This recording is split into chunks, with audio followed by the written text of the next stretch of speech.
Es una época donde queremos sentirnos felices, con energía, de ánimo, queremos compartir y a veces no tenemos esa energía suficiente. ¿Qué es lo que nos hace falta en nuestro cuerpo para estar al 100% y que este cierre de año sea positivo para todos? Hoy la doctora Erika Salazar Fernández, ella es máster en deterioro cognitivo y demencias, nos orienta en este tema. Muy buenos días, doctora, gracias por acompañarnos y empecemos de una vez, doctora, con ese cansancio y tensión diaria. ¿Cómo nos resta energía y salud esta situación que vivimos constantemente y que se ha incrementado este año? Sí, buenos días, muchas gracias. En efecto, cuando uno percibe la tensión, es un reflejo de lo que está pasando en el interior de su cuerpo. Este año ha sido, ¿verdad?, muy particular y entonces ese estrés que nosotros tenemos y el que vivimos constantemente genera una lucha interna por lograr tener un equilibrio. La tensión que nosotros experimentamos, esa sensación de angustia, esa sensación de preocupación, es el reflejo de lo que está pasando en nuestro interior. ¿Qué pasa cuando tenemos este estrés sostenido a lo largo del tiempo? Bueno, que empiezan a desajustarse sustancias químicas que actúan en mi cerebro y que son las responsables de mantener el aporte de energía que ocupa cada una de mis células para funcionar y que además genera alteraciones tan importantes como cambios en estructuras cerebrales. Le doy un ejemplo. Hoy por hoy se sabe que esa tensión que usted menciona, que podríamos denominarla estrés también, se produce cambios a nivel de áreas de mi cerebro que están relacionadas con la memoria y que están relacionadas con el control de las emociones. Hay un área en mi cerebro que es bien interesante que se le denomina sistema de recompensa. ¿Qué es eso? A lo largo de nuestra vida, cada vez que hacemos algo que es positivo y nos recompensan, nos dan el regalito porque salimos bien en el examen, o nos dicen que está muy bien, o vemos que un montón de gente le dio me gusta a la publicación de Facebook, se activa un área en mi cerebro que nos produce una sensación de bienestar. Eso depende de un neurotransmisor que se llama dopamina. Cuando el estrés es crónico y se mantiene a lo largo del tiempo, perdemos ese control del área del sistema de recompensa y entonces las cosas nos dejan de hacer gracia, ¿verdad? Entonces, situaciones o acciones que en un momento determinado eran muy gratificantes, dejan de serlo. Y empezamos a ver la vida en blanco y negro y nos dejan de gustar un montón de cosas. Entonces, esa tensión va a producir no solo alteraciones en cómo me siento anímicamente, sino también en el nivel de energía que yo percibo. Y doctora, ¿cuáles son las manifestaciones físicas de esta energía baja cerebral y física? ¿Qué es lo que empezamos a sentir nosotros? Bueno, una de las principales cosas que sentimos es el pensamiento nublado, ¿verdad? Que se ha descrito mucho. Eso, doctora? Mire, es esa dificultad para concretar lo que uno piensa, esa dificultad como que uno dice, bueno, yo tengo la idea, pero la siento como que está en la parte más escondida de mi cerebro y no logramos traerla y concretarla. Otra cuestión es que nos enlentecemos en los procesos o tareas que ejecutamos y eso es muy notorio, por ejemplo, en nuestros trabajos. Si antes yo tenía que hacer, no sé, que escribir un artículo y tardaba un día haciéndolo, esa fatiga que tengo ahora me puede representar 2 o 3 días de trabajo. Es decir, enlentezco mucho los procesos de concreción de trabajo. Pero además se puede expresar también como dolores de cabeza, como alteraciones del sueño, como alteraciones en el tracto digestivo, ¿verdad? Cerebro y estómago o tracto digestivo están muy conectados. Entonces esas pueden ser algunas de las manifestaciones relacionadas con esa tensión que mencionamos. Ahora, doctora, a estas alturas del año todo el mundo dice, quiero tener energía, quiero estar positivo. O sea, realmente lo necesitamos y lo queremos. ¿Qué logramos? ¿Qué debemos hacer para obtener esa energía que necesitamos, que la hemos ido drenando a todo este año, doctora? Bueno, la manera más fisiológica o más natural es hacer actividad física, ¿verdad? De eso hay una cantidad enorme de estudios. Entonces tenemos una forma muy sencilla, muy barata y muy adecuada para restablecer la energía y es hacer actividad física. 30 minutos de actividad física diaria se ha visto que modifican la estructura del cerebro, hace que sinteticemos sustancias que nos dan esa sensación de bienestar y nos da una sensación muy positiva en la salud. Pero además de eso, la exposición al sol, la exposición a la luz solar, eso es importante también. Ahora cada vez más estamos dentro de las casas, dentro de nuestros espacios y no salimos. Y la luz es importantísima para la estimulación y el sistema de alerta que tiene nuestro cerebro. Si ya pasamos a la parte que no es natural, por así decirlo, que no es lograble a través de eso, pues entonces podemos valorar qué suplementación, qué tipo de nutricéuticos o tratamientos tenemos al alcance y que sean adecuados para mí, ¿verdad? Que ese es el tema, porque no todo es bueno para todos. Entonces, sí existen una serie de antioxidantes, de vitaminas, de nutrientes, de minerales que pueden ayudar a que nos sintamos mejor. Pero va a depender de cuáles sean mis necesidades. Y ahí siempre trato de ser muy clara, porque a veces la gente piensa que todo es bueno para todos, ¿verdad? Entonces, que la vitamina X es de lo mejor del mundo y te va a funcionar. Pero si usted no tiene la deficiencia de esa vitamina, usted se puede tomar toda la vitamina que no le va a generar un efecto, ¿de acuerdo? Entonces ahí es también valorar que todo lo que utilicemos debería estar adecuado a las necesidades fisiológicas que yo tengo como individuo. Ahora, doctora, en marco de lo que usted está diciendo, esos sueros intravenosos que inyectan energía, ¿qué tanto nos benefician, verdad? Porque usted dice que no es para la pomada canaria, ¿verdad? Pero ¿cómo lo podemos administrar de una mejor manera? Sí, hoy por hoy contamos con tratamientos intravenosos que pueden ser realmente muy útiles, pero lo que hablábamos recientemente, pueden ser muy útiles en dependencia de su necesidad. Entonces, sabemos que utilizamos vitamina C, sabemos que podemos poner vitaminas, minerales, antioxidantes, fosfolípidos, es decir, hay una gama de tratamientos que pueden ser realmente muy útiles. ¿Por qué funcionan tan bien? Porque al colocarlos en la vena tenemos una certeza de que las células van a poderlo absorber con mucha facilidad. A diferencia de si lo tomamos, ¿verdad? La vía oral, que podríamos tener entonces a veces ciertos problemas, gente que tiene problemas digestivos, gente que tiene problemas de absorción, no necesariamente van a estar absorbiendo tan bien los medicamentos. Entonces, los intravenosos funcionan muy bien porque los estamos liberando directamente en la vena y se van a absorber. Claro. Pero ahí es importante que estemos claros. Se van a absorber muy bien aquellos nutrientes en los que yo estoy deficiente o en los que mi condición de salud me pueden generar un problema. Entonces, una persona diabética, por ejemplo, que tiene un altísimo estrés oxidativo y que toma una serie importante de medicamentos, ahí podríamos tener grandes beneficios. Pero una persona sana, que hace actividad física, que se nutre, que come bien, no necesariamente. Ahora, doctora, entonces, la frecuencia y la aplicación de este cóctel en ese paciente que sí lo necesita. Y además, ¿cómo me doy cuenta que lo necesito, verdad, doctora? Claro. ¿Cómo lo identificamos? Bueno, mire, siempre lo más importante son los síntomas, ¿verdad? Uno se da cuenta que algo no anda bien, ¿verdad? Antes de que el médico te haga un diagnóstico, ya uno sabe que algo no anda bien en su cuerpo. ¿Qué síntomas tenemos? Fatiga, pero una cosa es sentir cansancio, ¿verdad? Eso que uno a veces se siente cansado porque sabe que te levantaste desde temprano, estuviste trabajando todo el día, hiciste ejercicio. Es normal cansarse en esas condiciones. Lo que no es normal es despertarte cansada todas las mañanas. Eso no es normal. No es normal que si usted no se toma 2 tazas de café, no arranca, ¿verdad? Entonces, eso no es normal. ¿Qué sigue después de eso? Cuando nosotros nos damos cuenta de que no estamos funcionando adecuadamente, de que mi cuerpo no está respondiendo a las necesidades. El cuerpo trata de adaptarse a la realidad que vive y en algunas condiciones no tenemos esos mecanismos. Entonces, ese es un indicador. Y la otra parte es la valoración profesional, en donde yo como profesional puedo decir, bueno, de acuerdo a lo que usted me está diciendo y de acuerdo a algunos exámenes que normalmente son indispensables de hacer, sus necesidades son A, B, C, D. Entonces, ahí sí funcionan súper bien los tratamientos intravenosos. ¿Con qué frecuencia? Generalmente una vez por semana. ¿Por cuántas semanas? De 4 a 6 semanas. Existen condiciones de salud en donde es necesario ponerlos con más frecuencia, ¿de acuerdo? Enfermedades neurodegenerativas, en procesos infecciosos, ¿de acuerdo? Hay condiciones en las que es así, pero en promedio se colocan una vez por semana por un rango de 4 a 6 semanas y luego uno puede seguir poniendo una dosis de mantenimiento, por así decirlo, según la necesidad del paciente. Ahora, doctora, ¿qué va a percibir el paciente, verdad? ¿Cuáles son los efectos en cada paciente de estos sueros?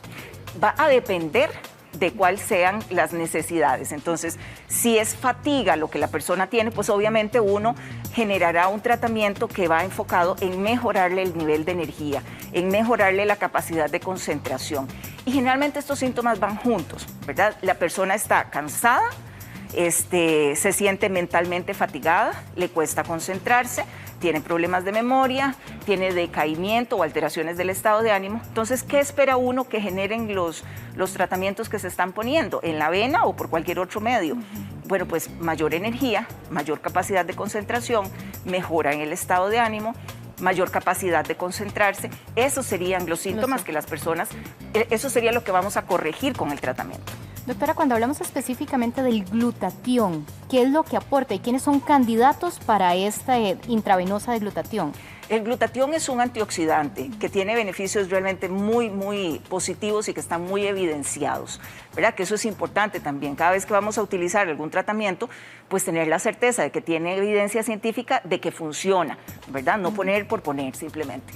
Y el glutatión tiene muchos estudios en algunas enfermedades como Parkinson, como Alzheimer, enfermedades como por ejemplo enfermedades pulmonares, fibrosis pulmonar, EPOC, asma bronquial, en enfermedades hepáticas, problemas de hepatotoxicidad, de hígado graso, qué sé yo, porque ayuda a procesos de detoxificación.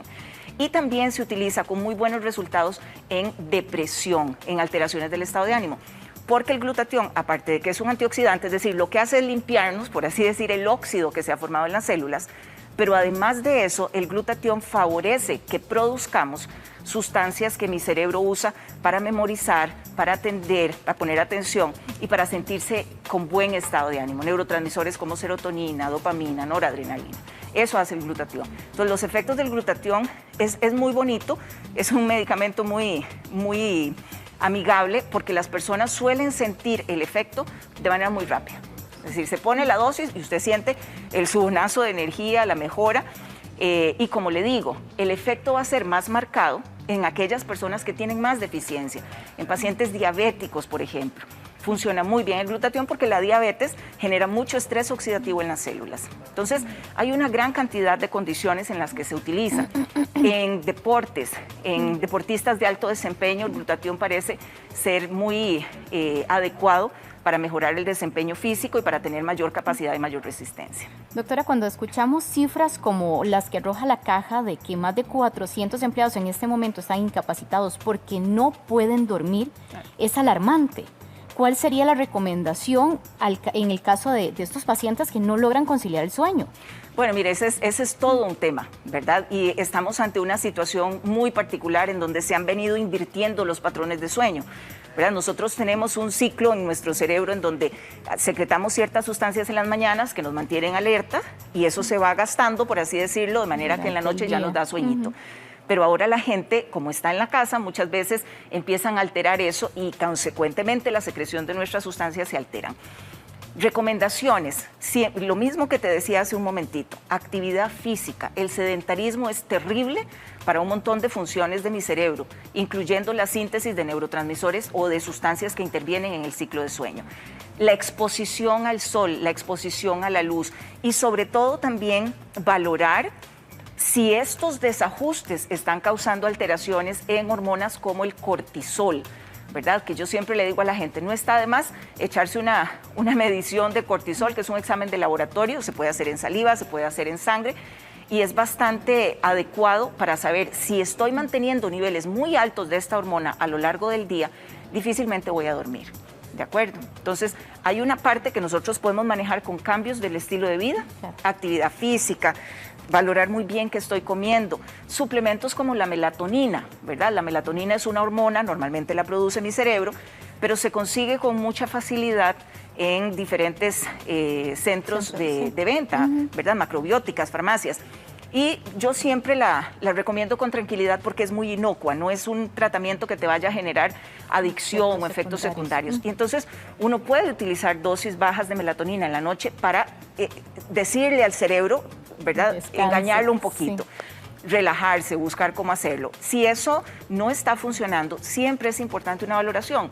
Porque si yo tengo un desajuste de cortisol, si tengo un desajuste en mi hormona tiroidea, si tengo un desajuste a nivel de neurotransmisores, yo me puedo tomar toda la melatonina del mundo que no me lo va a corregir, ¿verdad? Entonces, ¿qué recomendaciones? Pruebe con lo que tenga a mano inicialmente, haga ejercicio, coma bien, no se coma un montón de cosas a las 8 de la noche si se va a acostar a las 8:30, salga a la luz, expóngase al sol, pero si eso no está funcionando, acuda a un profesional, pida ayuda, busque que le hagan exámenes que pueden ser la clave para determinar qué es lo que está pasando y actuemos sobre esas deficiencias que podemos encontrar. Doctora, tenemos la consulta de Ana. Ana nos pregunta por su mamá porque ella señala que en los últimos meses ha notado mucho cansancio de parte de la mamá, pero que también ella nota que está perdiendo la memoria.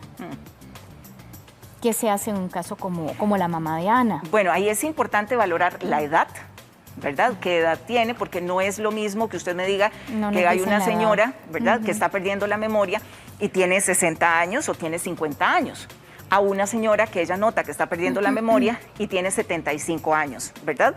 Existe algo que se llama envejecimiento fisiológico o envejecimiento normal, en donde es completamente normal que con el paso de los años disminuyamos la velocidad de procesamiento de la información, ¿ok? Entonces me pueden olvidar algunas cosas, pero es muy diferente que esa mamá esté repitiendo todos los días la misma historia a su hija. Mira, te conté que va a venir Pablo a visitarme el domingo.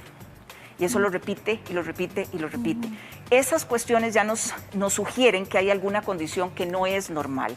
La fatiga también podría ser por situaciones hormonales. En adultos mayores siempre es muy importante revisar niveles de hormona tiroidea, TSH, revisar niveles de vitamina D, revisar niveles de vitamina B12, ¿de acuerdo? Revisar niveles de homocisteína, que es una sustancia que puede ser un poco dañina para mi cerebro, y a partir de eso tener un poco más de claridad. Entonces, ¿qué le podría yo recomendar a esta señora que está haciendo la consulta? Valore cómo está comiendo su mamá, valore cuánto está durmiendo, ¿verdad? Porque podría ser que pasa cansada porque no duerme. Si no duerme, además de que va a estar cansada, no va a memorizar bien, porque el sueño es indispensable para los procesos de memoria y de aprendizaje. Pero si ella se da cuenta que corrigiendo eso la señora no mejora, ¿verdad?, pues es importante acudir a un profesional, hacer exámenes de sangre, se puede hacer un test cognitivo, que es una prueba muy sencilla, duramos 10 minutos en hacerlo, y nos arroja información de si está habiendo alguna alteración en memoria, en atención, en razonamiento. Y eso nos permitiría actuar tempranamente. Aquí hay una cuestión que es bien importante, Verónica, y es que el deterioro cognitivo, es decir, la disminución en funciones como la memoria, como la atención, como el estado de ánimo incluso, si se tratan tempranamente, podemos hacer mucho. Si se tratan tardíamente, no podemos hacer mucho, ¿de acuerdo? Entonces, siempre acudir, descartar que sea alguna condición neurodegenerativa, ¿verdad? El Alzheimer puede empezar con algunas de esas sintomatologías, ojalá y no sea el caso de esta señora, pero conforme más temprano tengan claridad de cuál es la causa de esas alteraciones, más rápido se le puede dar tratamiento, mejor calidad de vida va a tener ella y la familia. Perfecto. Doctora, tenemos la consulta de Elizabeth. Ella nos dice que es diabética y que ella está con tratamiento, es una diabética controlada, pero que se levanta sin fuerzas, que ella se siente débil, que qué puede tomar que sea adecuado para ella siendo una paciente diabética. Bueno, mire, en las personas diabéticas pueden haber otras condiciones asociadas, ¿verdad? Es decir, ese cansancio que ella refiere no necesariamente va a ser por la diabetes, ¿de acuerdo? Es decir, podría ser que ese cansancio se asocia a alguna otra deficiencia o alguna otra condición de salud. Entonces yo siempre recomiendo, antes de ir y comprarse el montón de medicamentos o de vitaminas que no tenemos certeza de si funciona, lo ideal sería hágase algunos exámenes, tenga una valoración profesional y tenga certeza de cuál es la causa de ese cansancio. El cansancio puede tener un montón de razones. En el caso de ella, maravilloso que esté controlada con la medicación, pero habría que ver cómo están otros niveles en el cuerpo que son importantes con la energía. Ácido fólico, niveles de hemoglobina, lo que les decía hace un momentito, vitamina B12, vitamina D, hormonas que en nosotras las mujeres son sumamente importantes, estradiol, progesterona, testosterona, prolactina.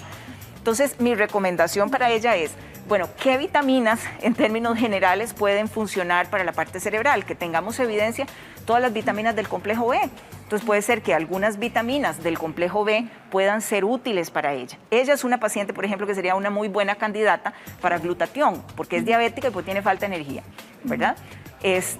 Pero lo ideal sería tener una valoración y de acuerdo a eso decir, bueno, entonces vamos a utilizar antioxidantes o suplementos que le mejoren la calidad. Muy bien, doctora, le agradecemos mucho su tiempo. Erika Salazar Fernández, máster en deterioro cognitivo y demencias. Muchísimas gracias por ayudarnos en esta materia, doctora. Que tenga un excelente día. Igualmente. Pati.